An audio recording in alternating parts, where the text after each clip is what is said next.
CEPSA patrocina. Hola, muy buenos días, bienvenidos a este nuevo año 2022 que casi estrenamos en las mismas condiciones que teníamos a finales del año pasado, con unos precios de la electricidad muy elevados, con una situación muy volátil en el mercado energético y sobre todo, yo creo, con muchísima actualidad que vendrá durante los próximos meses, porque desde luego este sector se ha convertido en uno de los más relevantes de la economía española y de la economía mundial. Hoy vamos a dedicar el programa a analizar precisamente qué es lo que está por venir, qué perspectivas se ciernen sobre el sector energético, sobre el sector eléctrico, sobre las diferentes compañías, sobre sus modelos de negocio de cara a los próximos meses. Vamos a realizar un análisis de qué es lo que puede pasar. Y para ello vamos a empezar ya, sin más dilación, con diferentes analistas. El primero de ellos es con Darío García, analista de XTB. Darío, muy buenos días. Muy buenos días, ¿qué tal? ¿Qué tal? Gracias por estar esta mañana en este alto voltaje en el que vamos a vislumbrar qué es lo que puede ocurrir en el sector energético, en el sector eléctrico en los próximos meses. Darío, ¿cómo veis vosotros desde XTB esas perspectivas bursátiles? ¿Cuál es el comportamiento que se prevé de las compañías energéticas que fueron protagonistas en 2021 y que ya con 12 días apenas que llevamos de 2022 y viendo esos precios cómo se están comportando, qué es lo que puede venir? Pues es un poco complicado porque es un sector muy dependiente de decisiones políticas que sobre todo regulan el ámbito del consumo, de la generación, de la contaminación, por supuesto, y eso puede adaptar muchísimo las estructuras financieras de estas compañías. Ya hemos visto cómo durante el año 2021 las eléctricas con carácter general han sufrido un gran varapalo en bolsa durante todo el año 2021, pero con más incidencia, si cabe, sobre todo en el último trimestre, con ese incremento, lógicamente, de los precios de la energía vinculados principalmente al gas natural y al petróleo, que han sido complementarios al 100% de la capacidad de producción eléctrica a través de renovables y que, bueno, pues ha puesto un poco en entredicho cuál ha sido el modelo económico. Recordemos que prácticamente llevamos casi 20 años con, bueno, pues pagando las tarifas o las primas, en este caso, a las renovables que se impulsaron a través del gobierno para darle un recorrido mucho más rápido a la implementación del cambio del modelo del consumo de, bueno, pues de combustibles fósiles o de generación de contaminación o de emisiones de CO2. Y que, bueno, pues eso ha originado otro problema posterior. Sin embargo, este año 2022 puede ser un gran año porque sobre todo este sector puede aprender de los errores, no solo el sector energético como tal, valorando a las compañías en su ámbito bursátil, sino también de las decisiones políticas que se adopten para apoyar precisamente este desarrollo. Las nuevas medidas adoptadas por la Unión Europea, por Bruselas, respecto a la consideración de que la energía nuclear sea considerada energía verde, podría generar otro problema adicional porque si vemos fondos europeos destinados concretamente al apoyo de este tipo de desarrollos energéticos, podríamos encontrarnos en el medio e incluso en el largo plazo el mismo problema con el que venimos arrastrando estos últimos 15 años, que es el pago de primas a las renovables. Si consideramos la energía nuclear como renovable, podríamos tener un problema más grande del que ya venimos arrastrando. Y dejando de lado lo que es el ámbito bursátil, también dentro de lo que es el criterio ESG, de Environmental, Social y de gobernanza, en este caso, hay algunas compañías como por ejemplo Iberdrola que están en el punto de mira por su presidente y que podría generar cambios en el ámbito de la cúpula, presionado también por algunos de sus mayores accionistas, como por ejemplo el fondo BlackRock estadounidense, que está incentivando la presión para que haya un cambio de mandato y que se desvincule cualquier tipo de problema en el pasado a la compañía para evitar que eso pueda influenciar en el futuro de corto, de medio y de largo plazo. Claro, Darío, interesante lo que comentabas de que la posible inclusión de la energía nuclear como energía verde, más allá del propio debate nuclear, que esto siempre genera muchísimas discrepancias, supone que se pueden detraer una parte de los fondos europeos previstos para las renovables o para lo que habitualmente conocemos como renovables hacia otras energías. No digo en el caso de España, pero sí en otros países de la Unión Europea. ¿Qué papel van a jugar precisamente esos fondos europeos para el desarrollo de todas estas energías y el desarrollo del propio negocio que tienen en mente las compañías con sus planes estratégicos? Porque todas están, por lo menos las españolas, las grandes, Iberdrola, Endesa, Naturgy, están enfocadas a lo que conocíamos hasta ahora como energías verdes, ¿no? Fotovoltaica, eólica, en fin, en sus diferentes versiones. ¿Qué papel van a jugar esos fondos europeos? Pues es curioso y una manera muy sencilla de intentar explicarlo para que todos los que nos vean lo puedan entender muy bien.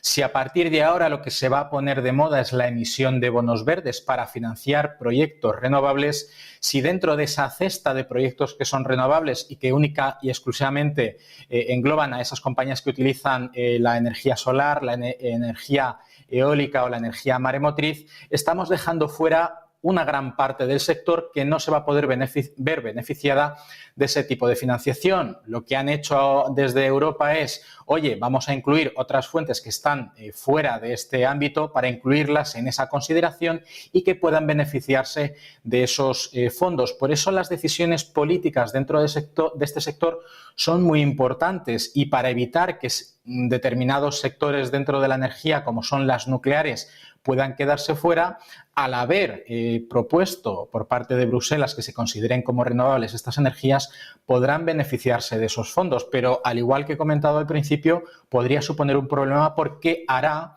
que los consumidores finales acaben pagando una gran parte de la factura final, independientemente del peso que puedan tener los impuestos y el coste de la energía, una prima precisamente por esos fondos destinados precisamente a ello. Aún así, hay que tener en cuenta que un voto a favor de la energía nuclear es que es cada vez más segura, no tiene nada que ver los acontecimientos vistos durante los últimos 30 o 40 años y quitando el tema de los residuos, si tenemos de manera explícita la consideración de renovable a lo que se consideran las emisiones de CO2, es cierto que en el largo plazo estas compañías nucleares también generan ese tipo de emisiones. Sin embargo, en el largo plazo están mucho más comedidas y por eso se está intentando que se incluyan como energías renovables, ni más ni menos para que puedan beneficiarse de esos fondos europeos. Pues ahí está la clave para que puedan beneficiarse, como dices, de esos fondos. Darío García, analista de XTB, muchísimas gracias por participar esta mañana en Alto Voltaje y darnos esa perspectiva de lo que está por venir en este año 2022 en el sector energético. Un placer, como siempre. Buenos días. Gracias. Bueno, vamos a hablar ahora con Francisco Quintana, que es director de Estrategia e Inversión de ING en España. Francisco, buenos días. Hola, buenos días. ¿Qué tal? Gracias por estar aquí esta mañana en este primer alto voltaje de este nuevo 2022. Francisco, lo estábamos hablando hace un momento con Darío. Precisamente la evolución bursátil de las compañías eléctricas no fue muy buena, sobre todo en el último tramo del año pasado. Esto puede sorprender un poco porque hay la sensación o existe esa idea de que a medida que sube el precio de la electricidad, pues siempre es un beneficio para las propias compañías, pero el mercado vimos que no lo ve así o no lo interpreta así. ¿Qué perspectivas veis vosotros para este ejercicio que ha empezado con nuevos precios, no digo récord, pero bueno, por encima de los 200 euros el megavatio hora es muchísimo, es muy caro? Es cierto, existe un poco de una percepción errónea acerca del sector. Sobre todo porque hemos visto un año excepcional para lo que tradicionalmente se llama el sector de la energía. Por poner un ejemplo, en Estados Unidos la bolsa ha subido un 25%, pero el sector energético ha subido casi un 50%, un 47%. Entonces, se tiende a trasladar esta percepción cuando hablamos de España. Y en España la historia es muy diferente. Pues ya como mercado en general, el rendimiento de la bolsa española ha sido mucho más mediocre, apenas un 8% el año pasado, un tercio que la bolsa mundial, pero es que el sector que en España se denomina petróleo y energía ha ido incluso un poquito por detrás, un 7%. ¿Y por qué es esto? Primero porque cuando hablamos de energía en general no es lo mismo que energía en España. Tenemos un problema de etiquetado. Energía en general es extracción y procesamiento de petróleo, de gas o del recurso que sea. En España, en realidad, cuando se mira la composición de las empresas, de esas partes del índice, estamos hablando más de proveedores de servicios, lo que se llama en el mundo anglosajón utilities, ¿no? Y este es un sector que tiene unas características diferentes. El sector utilities en Estados Unidos ha crecido apenas un 15%, muy por detrás del resto. Y esto sí se adapta más a lo que en España entendemos como sector de la energía. Entonces, esa es la primera consideración que hay que tener. Y la segunda es que cuando ya no estás hablando de energía, cuando estás hablando de un sector de proveedor de servicios, estás hablando de un sector enormemente regulado. que es la principal característica. Normalmente suelen tener históricamente ingresos estables, gusta a los inversores en periodos volátiles, pero es muy vulnerable a cambios regulatorios y estamos viendo muchos cambios regulatorios y la regulación abre una ventana grande a la incertidumbre y a los inversores no les gusta la incertidumbre. Entonces es por esto, primero, que los inversores no lo perciben ahora mismo como un sector seguro y esto ha influenciado mucho su percepción en bolsa. Y lo segundo es que, como bien decías, existe la percepción errónea de que altos precios de energía suponen mayores ingresos y en ocasiones es así, pero también supone mayores costes. Y de hecho hemos visto algunas empresas como Iberdrola en el que hemos visto que subían los ingresos, pero subían los costes también y los márgenes al final acababan reducidos. Estas empresas no extraen petróleo del suelo, que es lo que da dinero a las grandes empresas norteamericanas. Estas empresas lo compran, lo transforman en electricidad y la distribuyen. Entonces las cuentas son mucho menos claras, ¿no? No es que suba el precio y por lo tanto yo aumente mis ingresos. No es tan sencillo como eso. Francisco, precisamente las empresas españolas tienen unos planes estratégicos que estaban muy definidos hasta ahora, vinculados a las renovables. Vamos, Iberdrola, Naturgy, Endesa, todas las grandes compañías, Acciona, en fin, EDP. ¿Ves posible algún tipo de cambio o de modificación de esos planes estratégicos por la propia circunstancia del mercado, ¿no? Ahora está la cuestión nuclear, que se puede incluir como receptora de fondos europeos, porque al final yo creo que es de lo que se trata, de que la nuclear, más allá de ese debate medioambiental o social, bueno, pues se trata de que si puede recibir o no fondos europeos por la presión de Francia. También está la cuestión aquí en España, que hay un calendario pactado de cierre de las nucleares, pero no se sabe si vamos a llegar a cubrir toda la demanda, en fin. ¿Ves esa apuesta firme que ha sido hasta ahora por la energía verde que pueda suponer, no digo un paso atrás, pero sí algún tipo de cambio o de modificación en los próximos años a medio plazo para irse adaptando precisamente a las circunstancias del mercado, o no lo ves así? Lo veo improbable porque en Europa en particular la presión regulatoria y de los accionistas es enorme y lo veo improbable porque existen ya unos planes muy definidos y el horizonte 2030, por ejemplo, de la Unión Europea, que implica que España se ha comprometido a reducir el 55% de las emisiones para 2030. Esto implica estímulo del autoconsumo, producción de energías del mar, eólica, y esto no se cambia, o sea, no se consigue de un día para otro, ¿no? Los planes, por ejemplo, el plan estratégico de Iberdrola se lanza en noviembre del año 2020, implica unas inversiones gigantescas que suman el 80% de los ingresos esperados de la empresa para los 5 años, ¿no? Entonces, dar un volantazo y empezar a invertir en otro tipo de energía para beneficiarse de un posible cambio regulatorio es muy complicado para las empresas. No son, o sea, son planes estratégicos porque están mirando a largo plazo y tienen muy poca capacidad táctica, ¿no? de cambiar dirección en el corto plazo. De hecho, como decías, han comprometido más del 80% de los ingresos y esto es otro de los factores que hacen, hablando sobre las perspectivas del año que viene, menos atractivos a este sector. Primero es que porque están comprometidos a hacer esta transformación en sus planes estratégicos apostando por las renovables, eso implica que tienen que comprometer una enorme cantidad de sus recursos. Entonces, un inversor de Iberdrola ya sabe que por el plan estratégico, y suele ocurrir lo mismo con las demás, solo va a recibir, la empresa solo tiene previsto distribuir entre sus inversores el 20% de los ingresos que genere en los próximos años. Comparemos eso, por ejemplo, con el sector de la banca, que es otro que también se beneficia de un ciclo como el actual. Tiene previsto repartir este año aproximadamente el 85% de sus ingresos. Entonces, esto lo hace muy poco atractivo. Y lo segundo, lo que comentábamos antes, la incertidumbre regulatoria.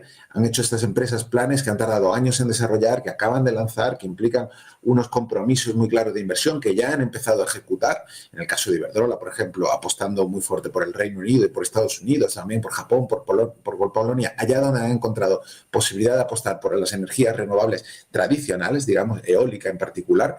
Y ahora de repente se abre la posibilidad de que la nuclear pueda también ser receptora de este tipo de ayudas o se le pueda colgar la etiqueta de renovable. El varapalo a la hora de tener que rediseñar los planes es enorme y esto no gusta a los inversores. De todos modos, lo veo muy improbable. En Estados Unidos sí hay más flexibilidad. En Estados Unidos la presión de los accionistas y de los reguladores es mucho menor. Y, por ejemplo, tenemos grandes empresas como Chevron o Exxon que siguen apostando por expandir su capacidad. Pero en Europa no. Por ejemplo, BP se ha comprometido a recortar la mitad de su producción de energía fósil, ¿no? Aquí los reguladores se lo toman mucho más en serio y sería muy difícil ver un cambio importante en esos planes estratégicos. Pues queda claro ahí que es complicado, a pesar de estas noticias que van surgiendo en las últimas semanas, es complicado que un plan estratégico, es verdad, de una gran corporación pueda ser modificado de repente o que dé un paso atrás porque lleva muchos años planificándose. Francisco Quintana, director de estrategia y de inversión de ING en España, muchísimas gracias por participar esta mañana en Alto Voltaje. Un placer, gracias a vosotros. Gracias Francisco. Y vamos a hablar ahora con Diego Morín, que es analista de IG.com. Diego, buenos días. Hola, muy buenos días a todos. Buenas, Diego, ¿qué tal? Estamos viendo esas perspectivas bursátiles que tienen las compañías eléctricas, las compañías energéticas españolas en este 2022. ¿Será un año bueno para todas en general? Ya sé que sus modelos de negocio son muy distintos, nada tiene que ver Iberdrola, que está muy internacionalizada, con Endesa, que está centrada aquí en la península, en España, o con Naturgy, que ha tenido después de esa OPA parcial de IFM, pues tiene también su propia trayectoria, ¿no? Pero, ¿qué perspectivas tiene el sector para este ejercicio que acaba de comenzar? A ver, prácticamente el aumento de la oferta de las renovables y las tecnologías energéticas, ¿no?, que es una de las principales tendencias que vamos a tener de cara al futuro, ya pues con la situación del coronavirus, todos los países pues ejercieron un proceso de descarbonización muy rápido, ¿no? También pues bueno, hemos visto pues cómo los mercados al contado de electricidad pues están por las nubes, vinculados también pues a una demanda un poco más sostenida y también a unos precios o unos márgenes pues prácticamente de carbono, es decir, a unos márgenes de capacidad de generación más bajos, ¿no? También en Europa hemos visto pues la dependencia que se está llevando a cabo a través del gas y los altos precios también del carbono. Como bien decías, bueno, ha sido un año muy complicado el 2021 para el mercado eléctrico, energético en España. Hemos visto pues cómo, por ejemplo, empresas como Naturgy pues se encuentran bien, ¿no?, después de esa situación de OPA en prácticamente máximos de 13 años, cotizando muy cerca de los 30, también pues Iberdrola, ¿no?, que es pues prácticamente la más internacional y sobre todo donde mayor repercusión hay, ¿no? Hemos visto pues las caídas muy fuertes después de esos cambios también regulatorios en cuanto a facturación del gobierno español. Bueno, se mantienen zonas muy interesantes, habrá que ver sobre todo el inversor, cómo se toma, ¿no? Pues sobre todo este año vamos a ir camino a unos precios energéticos que van a seguir al alza, ya lo estamos viendo nuevamente con un petróleo también por las nubes, volviendo otra vez a niveles, ¿no?, de pasado mes de noviembre, un gas también que vuelva a recuperar también la senda alcista, así que me atrevería a decir que vamos a camino, ¿no?, hacia una situación de eléctricas, de mercado energético muy complicado y bastante volátil a lo largo del año 2022. Volatilidad, ese puede ser un término importante para este año. Y sin embargo, dentro de la volatilidad hay algo que puede ser seguro o que puede dar respaldo para moderar ese comportamiento como son los fondos europeos. ¿Qué papel pueden jugar esas partidas millonarias que están comenzando a llegar desde Bruselas por el plan de recuperación precisamente al sector energético, que si no recuerdo mal se va a llevar en torno al 37-38% de todos esos fondos en los próximos años? ¿Cuál es la importancia que tiene este dinero para el desarrollo de las inversiones y del mercado? A ver, como decía antes, creo que se ha cometido un grave error con un proceso de descarbonización muy rápido, tanto por parte de la Unión Europea o al nivel mundial, y eso ha desencadenado pues el elevado, ¿no?, coste un poco del mercado de energía y sobre todo ese elevado coste de la luz que ha derivado también de una creciente demanda energética y que hace pues que las naciones también pues dependan un poco más del gas, ¿no? Y eso al final, ¿a dónde se traslada? Pues finalmente a ese precio, ¿no? ¿Qué tenemos también? Pues un encarecimiento muy fuerte de las emisiones de CO2, que también es responsable de la fuerte subida de los mercados eléctricos a nivel de un poco de Europa. ¿Qué pasa con estos fondos? Bueno, yo me atrevería a decir sobre todo que creemos que el mercado o el sector energético en España podría ser una de las zonas de toda Europa con mayor potencial para el tema del hidrógeno verde, ¿vale? Esto es algo en lo que están introduciéndose poco a poco muchas empresas. De hecho, Iberdrola, también pues Acciona, también Repsol, ¿no? Son empresas que están ahí dirigiéndose a ese tipo de energía. Creo que puede ser una de las plazas importantes de Europa si se hacen las cosas bien.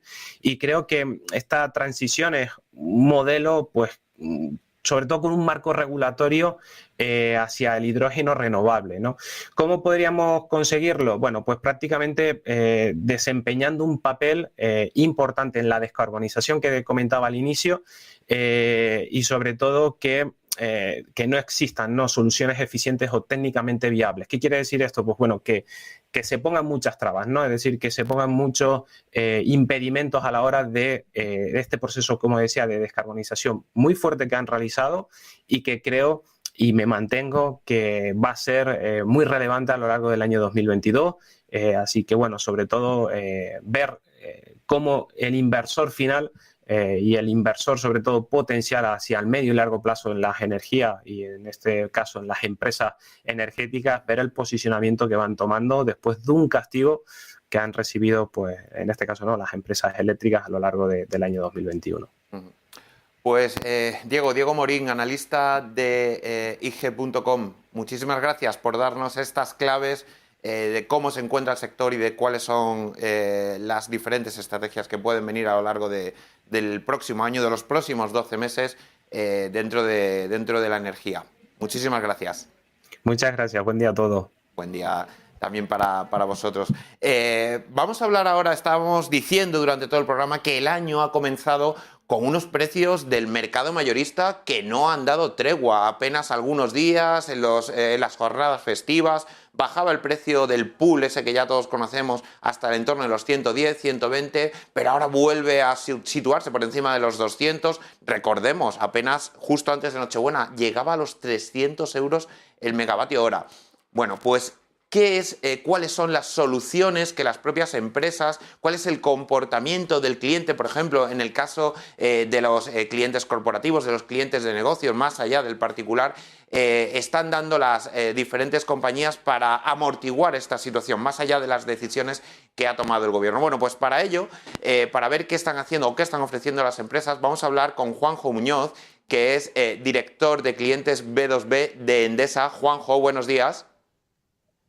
Buenos días, ¿qué tal? Buenas, Juanjo, ¿qué tal? Estábamos hablando de esas tarifas, de esas opciones que ofrecéis las empresas, las compañías. En el caso precisamente de las tarifas de empresas para negocios, ¿no? Más allá del cliente particular. ¿Qué es lo que está poniendo, por ejemplo, Endesa ahora mismo encima de la mesa? ¿Qué es lo que está ofreciendo como solución, como alternativa para tratar de amortiguar estos elevados precios de la luz? Pues realmente estamos viviendo, como tú bien decías, una situación que se sale completamente de cualquier rango conocido en la historia del mercado desde que empezó el mercado liberalizado en España, ¿no? Pensad que los precios del mercado se habían movido en el entorno de entre los 40 y los 58 euros durante muchos años y que hemos cerrado por encima de 100 euros el año pasado y la cotización de ayer mismo para el año 2022 está en 180, es decir, es una auténtica barbaridad y hemos pasado, como bien has dicho, por picos incluso de 300, ¿no? Ante esta situación hay que distinguir que dentro del mundo B2B hay una gran diversidad de clientes, ¿no? Desde clientes muy grandes desde el punto de vista de consumo a clientes pequeños negocios, ¿no? O pymes con poca intensidad de consumo, ¿no? Ahí yo diría que lo que nosotros hemos intentado hacer y estamos haciendo, y venimos haciendo desde hace bastante tiempo, es asesorar a los clientes en el sentido de que comprar la electricidad en un momento determinado para un periodo de tiempo largo es una mala decisión. Es decir, es mejor diversificar los momentos de compra. Para ello, a lo que vamos es a modelos de contrato que son a más largo plazo y donde el cliente puede ir cerrando posiciones sobre su consumo para ir diversificando de alguna manera cómo va construyendo su precio de energía, ¿no? Esto pensando en clientes grandes y muy grandes, ¿no? ahí durante el año pasado, hemos hecho gran cantidad de contratos PPAs, de contratos a largo plazo con origen renovable. Y tengo que decir pues que ahí los clientes que han entrado por ahí están abordando esta situación tan extraordinaria y tan dañina para industrias que se dedican, por ejemplo, a la exportación y que, por tanto, tienen que competir. Y uno de los factores de competitividad es la electricidad. Pues aquellos clientes que han entrado por estos esquemas de contratación están entrando con una situación bastante más tranquila y más controlada, ¿no? Aquellos que no lo han hecho y que están expuestos al precio del mercado, pues lo están pasando mal. Incluso algunos de ellos están planteándose reducir su actividad para, al menos durante algunas semanas o algunos meses, para intentar capear el temporal, ¿no? En cuanto a lo que hace referencia a clientes no tan grandes desde el punto de vista de consumo, nosotros lo que hemos intentado hacer cuando empezaron a subir los precios, y lo hemos hecho, es ofrecer a nuestros clientes precios a 5 años, precios razonables a 5 años, que eran más caros que los históricos, pero que estaban claramente por debajo de 80 euros, claramente, en términos del componente de energía, y que ha servido para que todos los clientes que han entrado por ahí pues aborden de alguna manera este enorme temporal que esperemos que dure poco, pero que de momento no se le ve el final, pues para que lo aborden de una forma más tranquila, ¿no? Y Juanjo, dentro de esas diferentes opciones, también hablamos mucho en los medios de comunicación dedicados a la energía, a los PPAs, a esos contratos de PPAs. ¿Qué es lo que ofrecen o por qué se caracterizan esta metodología o esta herramienta que también sirve para fijar precios de la luz, evidentemente para los consumidores, no en este caso para los domésticos, pero sí para los de una mayor dimensión? Pues sí, efectivamente, llevamos ya varios años en los que vemos que cada vez hay más interés en el tema de los PPAs. Yo creo que el interés viene de dos partes, ¿no? De la parte de las empresas que promueven esas instalaciones y que sobre todo los promotores independientes buscan financiación, y para conseguir la financiación necesitan certidumbre en el precio de venta, y entonces buscan contrapartes a las que colocar de alguna manera ese contrato PPA. Y del lado de los clientes grandes, lo que hay es una creciente concienciación en el compromiso, digamos, con la transición energética, ¿no? Con la descarbonización de la economía, y cada vez son más los clientes grandes con los que estamos trabajando directamente en proyectos de descarbonización. Descarbonización, que uno de los ejes es precisamente el suministro de la electricidad, no es el único, vamos mucho más allá, pero hablando de PPAs, los PPAs son precisamente uno de los ejes para que los clientes obtengan energía renovable producida en una instalación de nueva creación, con lo cual está contribuyendo a mejorar el mix energético en el país, en el sistema, en la región, y que además son contratos de largo plazo, típicamente son contratos a 10 años, es más o menos el plazo típico, vinculados a instalaciones de nueva creación, instalaciones concretas, nominadas, y que también tiene la ventaja para el cliente que consigue fijar un precio estable a 10 años y un precio además muy competitivo para una parte relevante de su consumo. El resto del consumo pues hay que seguir gestionándolo con el esquema que comentaba antes, y se puede gestionar pues añadiendo más PPAs o añadiendo pues coberturas de precio para periodos más cortos, diversificando así la cesta de compra que el cliente maneja, y de esa manera optimizar sus costes, ¿no? Pero yo diría que los PPAs son sobre todo una palanca de optimización de coste y también una palanca de transformación, de transición energética para esa descarbonización, no solo del sector eléctrico, sino también de los clientes, ¿no? Al final, Juanjo, los PPA y otras alternativas que están en el mercado libre, no digo en el mercado regulado, en el mercado libre, lo que aportan, sobre todo en época de turbulencia como la que vivimos durante el segundo semestre del año pasado, y me parece que vamos a vivir el primer semestre de este al menos, es estabilidad en el precio, ¿no? Estabilidad al final en el precio del kilovatio hora. Es verdad que esa estabilidad, bueno, pues hay que pagarla con una prima, con un margen, pero al final es más valorada esa estabilidad. Al final hablamos como en las hipotecas, a tipo fijo o a tipo variable. ¿Se valora cada vez más esa estabilidad frente a la variabilidad y a los sustos que puedan dar las tarifas pues que están vinculadas al pool directamente?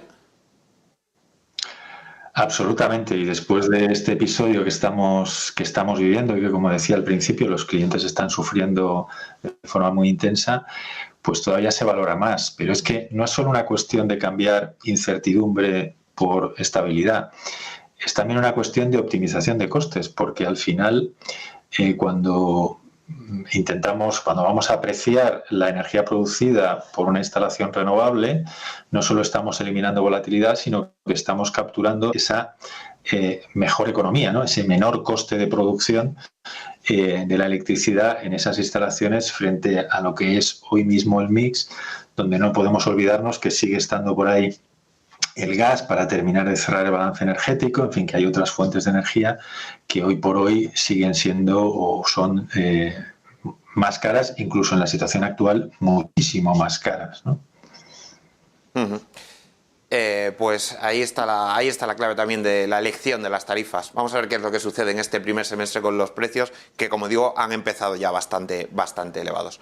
Juanjo Muñoz, director de clientes B2B de Endesa, gracias por aportarnos un poco de luz en este inicio del 2022. Muy bien, muchas gracias a vosotros. Gracias, Juanjo.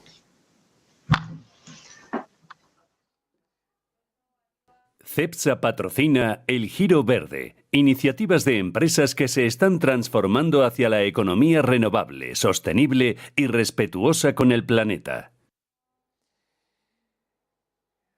Bueno, cada vez que cambiamos el teléfono móvil, seguramente muchos de ustedes lo han hecho estas Navidades, han renovado su terminal, cada vez que cambiamos la televisión también, compramos una de más pulgadas porque nos apetece, sobre todo este tiempo que hemos estado más centrados en casa, nos apetece ver la televisión de forma más grande y con mejores calidades, o cada vez que renovamos otro electrodoméstico de la casa.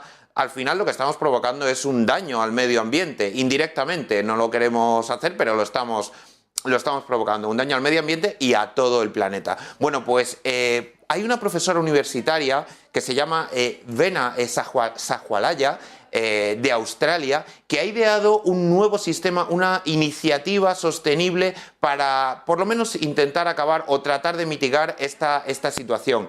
Lo que ha creado esta profesora, fíjense, es una mina urbana que permite extraer de manera selectiva materiales como el oro, como por ejemplo la plata, el cobre o el aluminio, a partir de esos desechos electrónicos, de esos aparatos que estamos dejando inservibles, y devolver estos materiales, bueno, pues al circuito productivo para darles una segunda vida como parte integrante de unos bienes de consumo. Es una iniciativa interesante, una iniciativa que permite reactivar esa economía circular, es decir, que esos aparatos que dejamos de usar no vayan al vertedero, sino que sean reutilizados y por lo tanto podamos seguir pues mejorando nuestras condiciones de vida, por supuesto, pero a la vez respetando o tratando de minimizar el impacto sobre el medio ambiente. Una buena iniciativa de una profesora universitaria, ya les digo, que se ha centrado y se está centrando en la economía circular. Cepsa ha patrocinado El Giro Verde, iniciativas de empresas que se están transformando hacia la economía renovable, sostenible y respetuosa con el planeta.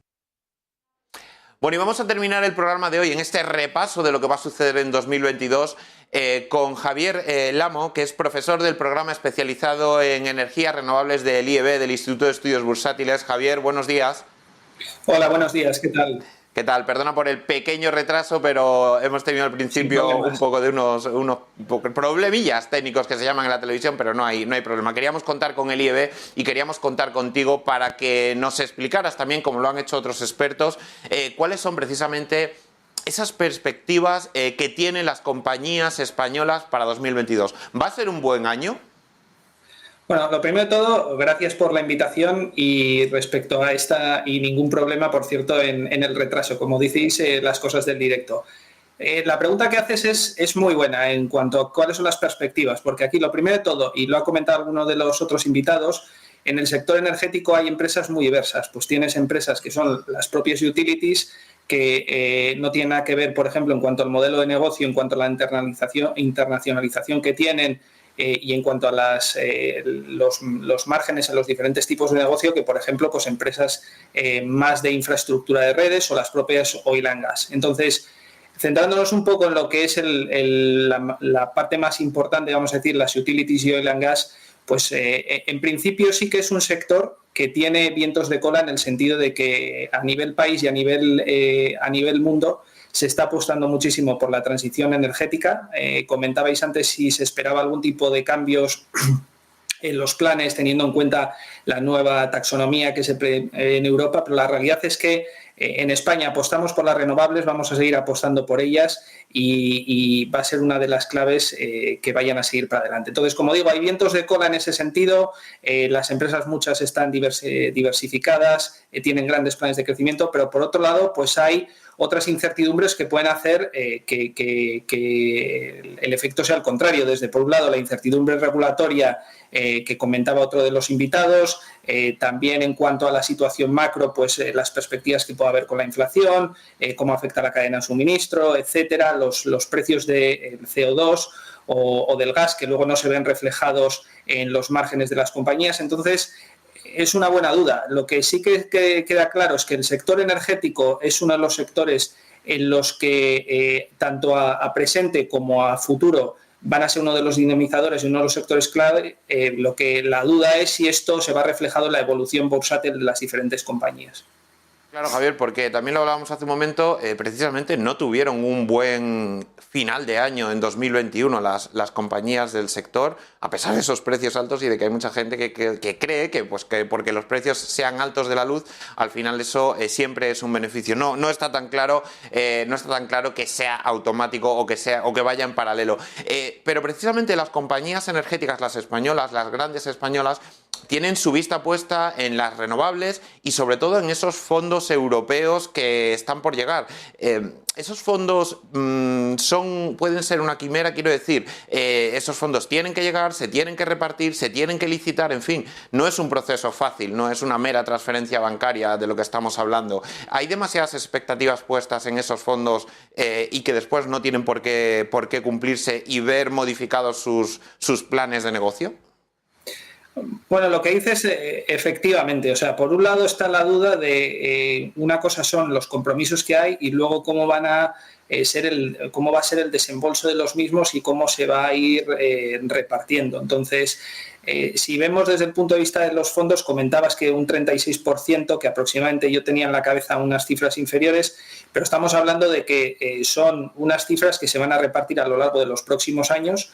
Que siempre viene bien, por supuesto, todo lo que son las incentivaciones, el hecho de que el sector público pues esté liderando o sea vamos a decir, uno de los dinamizadores, viene bien, a pesar de que a veces pueda hacer un cierto efecto crowding out, pero sí que viene muy bien para darle un cierto empujón, aunque por otro lado también hay que tener en cuenta, pues como dices, uno, la incertidumbre, cómo va a ser ese reparto, y segundo, por otro lado, que desde el punto de vista del volumen total para lo que representa el conjunto del sector energético, pues no dejan de ser un impacto que no vamos a decir que sea 5 veces, ¿vale? Entonces, por ejemplo, es más importante las cifras del PNIE, que estamos hablando de que para el año 2030 se requieren 236.000 millones de inversión, y es más importante pues que esos planes de desarrollo y de transición energética vayan para adelante, contar con los fondos tanto para el capital como para la deuda, para que eso tenga un recorrido a largo plazo en los planes de crecimiento. Dicho esto, ¿vienen bien? Sí, por supuesto, y puede haber